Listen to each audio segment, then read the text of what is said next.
Hi, welcome to Gayatri சமையல். இன்றைக்கி எப்படி புளியோதரை கோயில் புளியோதரை செய்ய போகிறேன்னு உங்களுக்கு செஞ்சு காமிக்க போகிறேன். அதுக்கு தேவையான இன்க்ரீடியன்ட்ஸ் இந்த அரிசி ஒரு கப் ரைஸ்க்கு எடுத்து வடிச்சிருக்கேன் நான். அதனால தான் இந்த மாதிரி உதிரியாக வந்திருக்கு. அடுத்தது நம்ம தாளிக்கிறதுக்கு பட்டை மிளகா ஒரு 5, கொஞ்சம் கருவேப்பிலை, பெருங்காயம். இது நம்ம வறுத்து பொடி பண்ண போகிறோம். ஒரு அரை ஸ்பூன் வெந்தயம், 1 ஸ்பூன் மிளகு, 1.5 ஸ்பூன் சீரகம், அப்புறம் 2.5 ஸ்பூன் மல்லி, பச்சை மல்லி. இது எல்லாத்தையும் நம்ம கொஞ்சோண்டு நல்லெண்ணெயில் ஊற்றி வறுத்துட்டு ஆற வச்சுட்டு அதுக்கப்புறம் பொடி பண்ணிக்க போகிறோம்.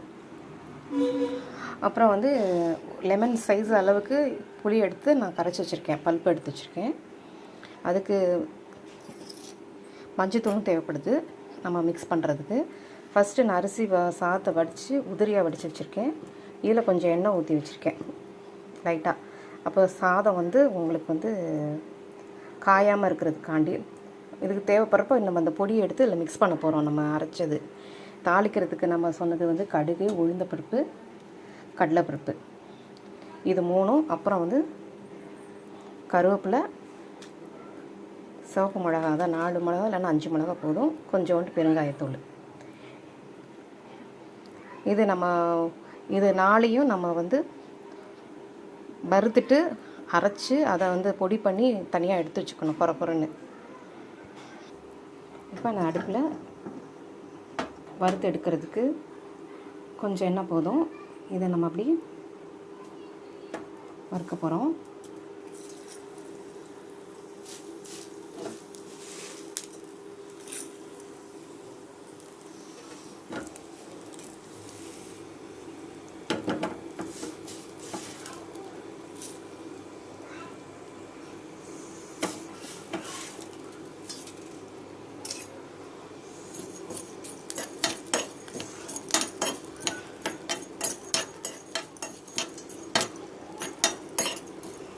நல்லா வதக்கிக்கணும்.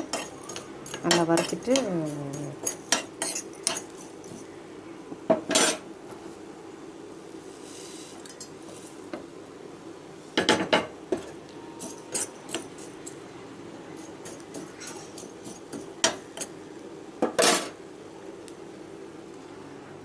எண்ணெய் பத்தலைன்னா கொஞ்சம் ஊற்றிக்கலாம்.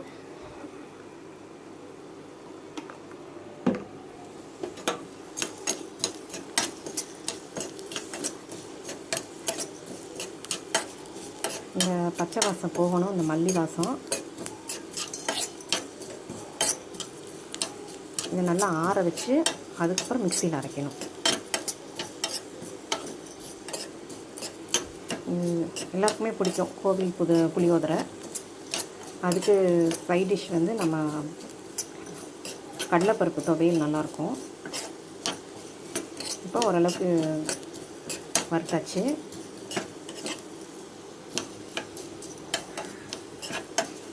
ரொம்ப கறிக்கிறவும் கூடாது.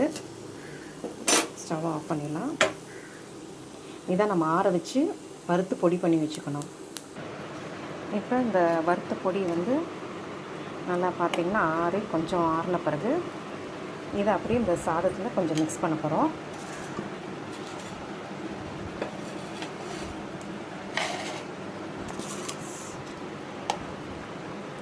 மொத்தமாக போடாமல் கொஞ்சம் கொஞ்சமாக போடணும்.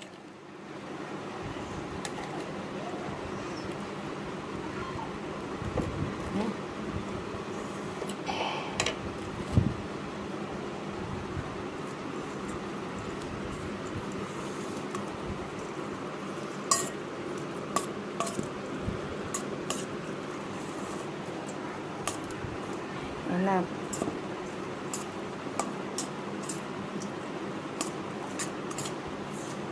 உதிரியாக வச்சுருக்கணும் சாதம்.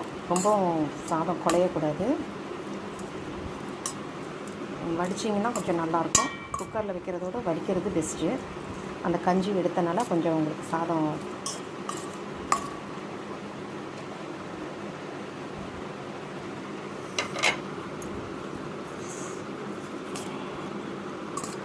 இப்போ அந்த கொஞ்சோண்டு நல்லெண்ணெய்,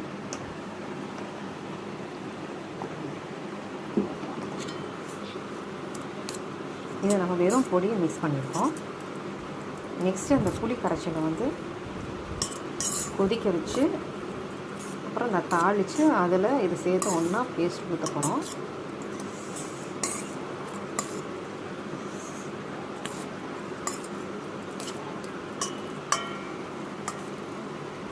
பார்த்தீங்கன்னா நல்ல அந்த கலர் வித்தியாசமாக இருக்கும். ரைஸ் பார்த்தீங்கன்னா நல்லா ஒரு மாதிரி வந்துடும். இந்த மாதிரி சட்டியில் எடுத்து புளி தண்ணியை நான் ஊற்றி வச்சுருக்கேன். நல்லா கெட்டி ஆற வரைக்கும் கொதிக்க விடணும். அதை எடுத்து நம்ம தாளிக்கிறதுல ஊற்ற போகிறோம். இன்னும் கொஞ்சம் கெட்டி ஆகணும்.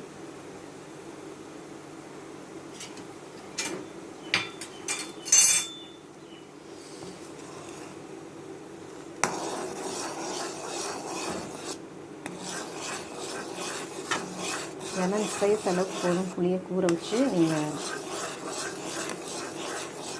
அதில் இருக்கிற வேஸ்ட்லாம் எடுத்து போட்டுட்டு கரைச்சி வச்சுக்கணும். ஒரு அரை டம்ளர் ஒரு டம்ளர் தண்ணி போதும். கெட்டியானதான் அந்த புளியோட டேஸ்ட் நல்லாயிருக்கும்.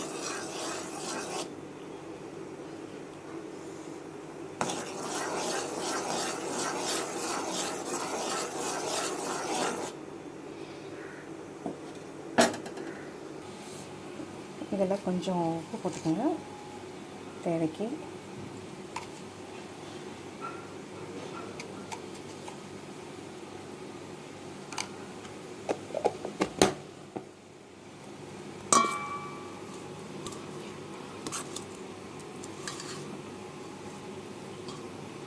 கொஞ்சம் கொஞ்சமாக கிளறணும். இல்லை அப்போ தான் உங்களுக்கு அந்த உப்பு எல்லாமே ஒன்றா சேரும் சாதத்தில்.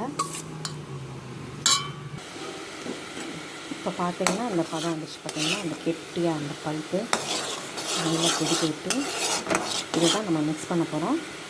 தாளித்து நல்லெண்ணெய் ஊற்றி வச்சுருக்கேன் நான் சட்டியில். இப்போ நம்ம தாளிக்கிறதுக்கு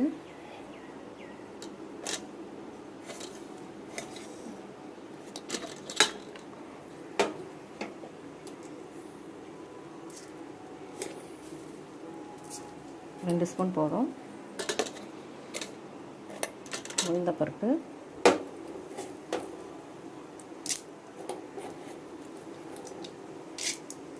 அது ஒரு 2 ஸ்பூன் போதும். அடுத்தது கடலைப்பருப்பு, அதுவும் 2 ஸ்பூன் போதும்.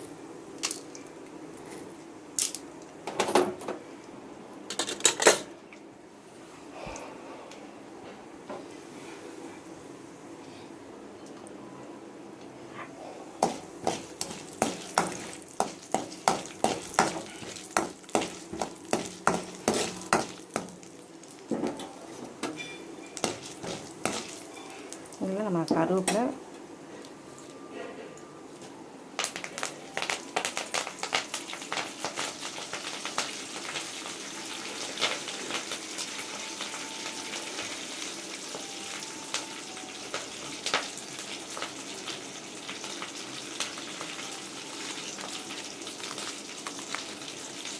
அடுத்தது சிவப்பு மிளகாவையும் போட்டுடணும்.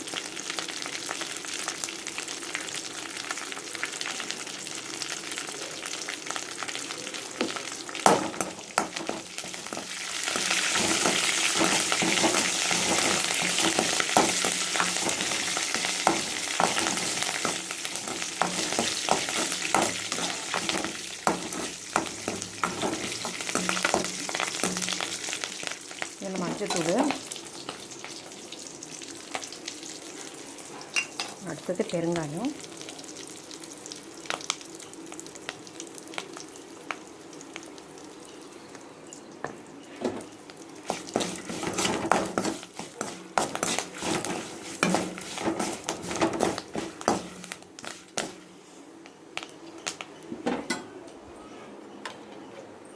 இப்போ இந்த பருப்பு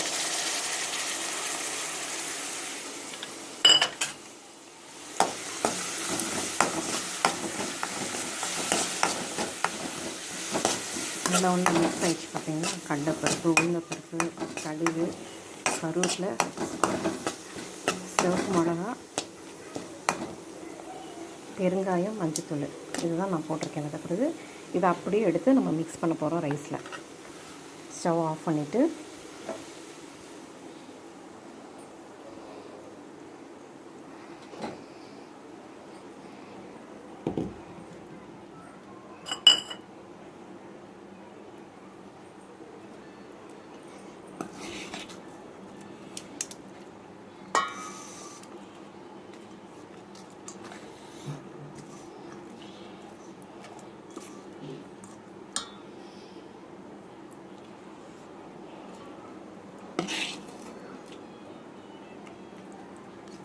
கொஞ்சம் கொஞ்சமாக மிக்ஸ் பண்ணோம், மொத்தமாக மிக்ஸ் பண்ணக்கூடாது.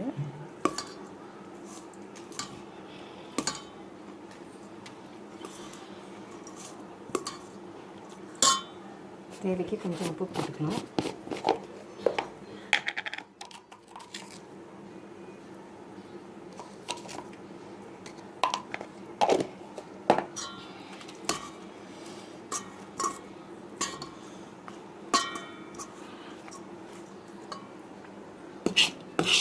இதில் கூட கொஞ்சம் சாதத்தை போட்டு பரட்டிக்கலாம்.